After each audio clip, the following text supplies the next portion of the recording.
नमस्कार।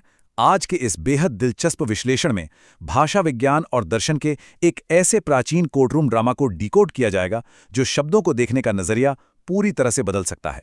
ये सिर्फ कोई साधारण व्याकरण का पाठ नहीं है, ये प्राचीन भारतीय ज्ञान प्रणाली, मीमांसा दर्शन के शाबर भाष्य और तंत्र वार्तिक से सीधे लिया गया एक जबरदस्त भाषाई विवाद है।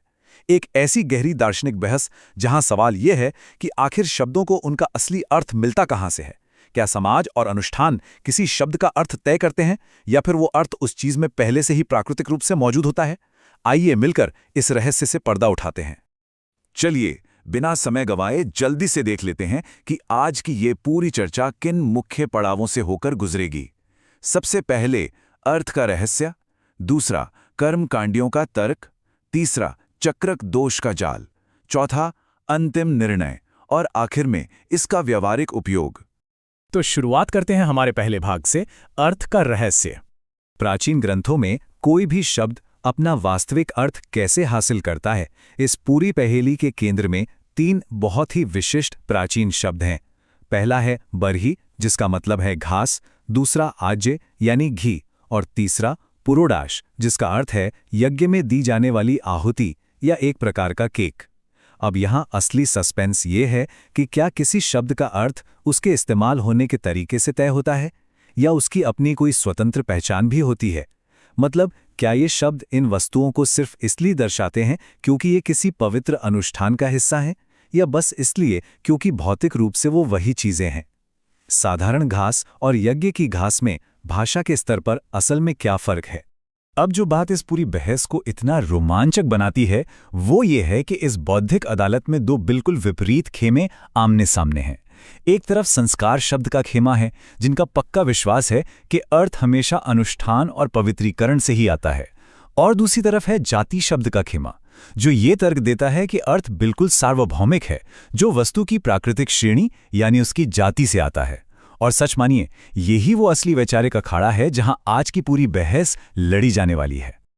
आगे बढ़ते हैं हमारे दूसरे भाग की ओर, कर्मकांडियों का तर्क। अब अदालत के पहले पक्ष की ओर चलते हैं और अनुष्ठानवादियों के तर्कों को जरा ध्यान से सुनते हैं। प्राचीन भारतीय दर्शन में जो विरोधी पक्ष शुरुआत में अपना तर्क रखता है उसे पूर्व पक्ष कहा जाता है, और यह पूर्व पक्ष का तर्क बहुत ही सीधा और बेहद आक्रामक है। उनका साफ दावा है कि किसी भी शब्द का अर्थ पूरी तरह से अनुष्ठानिक पवित्रीकरण, जिसे संस्कार कहते हैं, उसी से आता है। उनका मानना है कि जब तक किसी वस्तु को एक पवित्र अनुष्ठान से नहीं गुजारा जाता, वह उस खास शब्द को धारण करने के लायक ही नहीं होती। उनके हिसाब से कोई भी साधारण घास बरी नहीं कहला सकती जब तक कि उसे यज्ञ के लिए विशेष रूप से संस्कारित न किया जाए। इस तर्क को और भी पुख्ता करने के लिए तंत्र वार्तिक का ये सबूत देखिए। ये बिल्कुल स्पष्ट रूप से कहता है कि हमारी रोजमर्रा की आम दुनिया में पुरोडाश जैसे शब्दों का उपयोग बिना किसी अनुष्ठानिक संदर्भ के कहीं देखा ही नहीं जाता। विरोधी पक्ष का साफ कहना है कि जिस तरह किसी भी आम लकड़ी के खंभे को यूप यानी यज्ञ का खंभा नहीं कह सकते, ठीक वैसे ही रोजमर्रा के गूथे हुए आटे को कोई पुरोडाश नहीं कह सकता। उनके अनुसार ये शब्द पूरी तरह से एक पवित्र वातावरण से बंधे हुए हैं। अब मन में ये सवाल आ सकता है कि क्या होगा अगर कोई आम इंसान अपनी रोजमर्रा की बोलचाल में इन शब्दों का इस्तेमाल करने लगे। जैसे कोई बोल दे, गाय बरही खाकर चली गईं, या बाजार से आज्य खरीद लो, या माँ पुरोडाश दे रही हैं।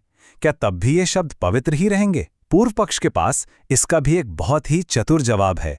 वे इस रोजमर्रा के उपयोग को सिरे से खारिज करते हुए कहते हैं कि ये तो महज सादृश्य है, यानी समानता के कारण की गई एक ढीली ढाली बातचीत। ये कोई वास्तविक परिभाषा नहीं है। जैसे किसी बहुत बहादुर इंसान को हम शेर कह देते हैं, तो इसका मतलब ये थोड़ी है कि वो सच में जंगल वाला शेर बन गया। और ठीक यहीं से कहानी में आता है एक जबरदस्त ट्विस्ट। भाग 3, चक्रक दोष का जाल। हम सब जानते हैं कि किसी भी दार्शनिक बहस में तर्क ही सबसे बड़ा हथियार होता है, और यहीं पर पूर्व पक्ष के इस बेहद मजबूत लगने वाले तर्क की कड़ी परीक्षा होती है, और वो पूरी तरह से ताश के पत्तों की तरह ढह जाता है। असल में अनुष्ठानवादियों के तर्क में एक बहुत बड़ी जानलेवा तार्किक खामी है, जिसे दर्शन की भाषा में इतरेतराश्रय कहा जाता है। आसान शब्दों में कहें तो ये पारस्परिक निर्भरता या सर्कुलर रीजनिंग है। एक ऐसा चक्रिक दोष, एक ऐसा फंदा जिससे पूर्व पक्ष का तर्क कभी बाहर ही नहीं आ सकता। यह लूप काम कैसे करता है, इसे समझना बहुत ही मजेदार है। चरण 1, विरोधी पक्ष का कहना है कि किसी भी शब्द को उसका अर्थ देने के लिए अनुष्ठान या संस्कार की जरूरत होती है। चलिए, मान लिया। लेकिन चरण 2, वेद के निर्देशों को समझने और उस अनुष्ठान को करने के लिए पहले उन शब्दों के अर्थ का पता होना भी तो जरूरी है। ये तो पूरी तरह से एक अंतहीन लूप बन गया। जरा सोचिए, वेद कहता है बरही को काटो। अब अगर घास काटने के अनुष्ठान के बाद ही वह घास बरही बनती है, तो भाई अनुष्ठान करने से पहले ये कैसे पता चलेगा कि काटना किसको है? संस्कार करने के लिए शब्द का अर्थ चाहिए और शब्द का अर्थ जानने के लिए संस्कार। बस यहीं पर आकर विरोधी पक्ष का पूरा तर्क बुरी तरह फेल हो जाता है। अब समय आ गया है इस गुत्थी को हमेशा के लिए सुलझाने का। भाग 4, अंतिम निर्णय। आखिरकार इस भाषाई अदालत का अंतिम और निर्णायक फैसला सामने आता है, जिसे सिद्धांत कहा जाता है। इस फैसले ने यह पूरी तरह से साबित कर दिया कि शब्द सबसे पहले प्राकृतिक दुनिया से जुड़े होते हैं और अनुष्ठान उनके बहुत बाद में आते हैं। शब्दों का अर्थ उनकी जाति यानी प्राकृतिक श्रेणी से तय होता है। इसका सीधा सा मतलब है कि घास जन्म से ही घास है और घी प्राकृतिक रूप से घी है, फिर चाहे उसका इस्तेमाल किसी महान यज्ञ में हो रहा हो या किसी आम रसोई में। यहां किसी कृत्रिम पवित्रता की नहीं, बल्कि सार्वभौमिक और सांसारिक अर्थ की बहुत बड़ी जीत होती है। शाबर भाष्य का यह उद्धरण इस पूरी बहस को एक ही झटके में सुलझा देता है। यह निष्कर्ष बिल्कुल स्पष्ट करता है कि लौकिक यानी सांसारिक शब्द और वैदिक शब्द दोनों पूरी तरह से एक ही है। अगर किसी शब्द का इस दुनिया में कोई स्वतंत्र प्राकृतिक अर्थ यानी जाति नहीं होगा, तो वैदिक निर्देशों को समझना इंसान के लिए पूरी तरह से असंभव हो जाएगा। लोग हमेशा उन्हीं शब्दों का उपयोग करते हैं जिन्हें वे अपनी रोजमर्रा की दुनिया में समझते हैं। इसलिए ये तय हुआ कि ये शब्द संस्कार शब्द नहीं, बल्कि जाति शब्द हैं। अंत में आइए देखते हैं कि इस पूरी अमूर्त बहस का असल जिंदगी में क्या मतलब है। भाग 5, व्यवहारिक उपयोग। ये भारी भरकम व्याकरणिक और दार्शनिक बहस वास्तविक दुनिया में कैसे लागू होती है, इसे मीमांसा में प्रयोजन कहा जाता है। उदाहरण के लिए, जब वेद निर्देश देता है कि यज्ञ के गड्ढे में घास बिछाओ, तो असल में क्या किया जाना चाहिए? पूर्व पक्ष के अजीबोगरीब तर्क के अनुसार तो आपको केवल वही घास लानी होगी जो पहले से ही किसी अन्य पवित्र अनुष्ठान से संस्कारित हो चुकी हो, जो कि लगभग असंभव है। लेकिन सिद्धांत के फैसले के बाद चीजें कितनी आसान हो जाती हैं। बस जाइए और उस प्राकृतिक श्रेणी की कोई भी सही घास ले आइए, काम हो जाएगा। ये इस पूरी प्रक्रिया को बेहद तार्किक, संभव और व्यावहारिक बना देता है। इस पूरी ज्ञानवर्धक चर्चा के बाद यह विश्लेषण एक बहुत ही गहरा सवाल छोड़कर जाता है।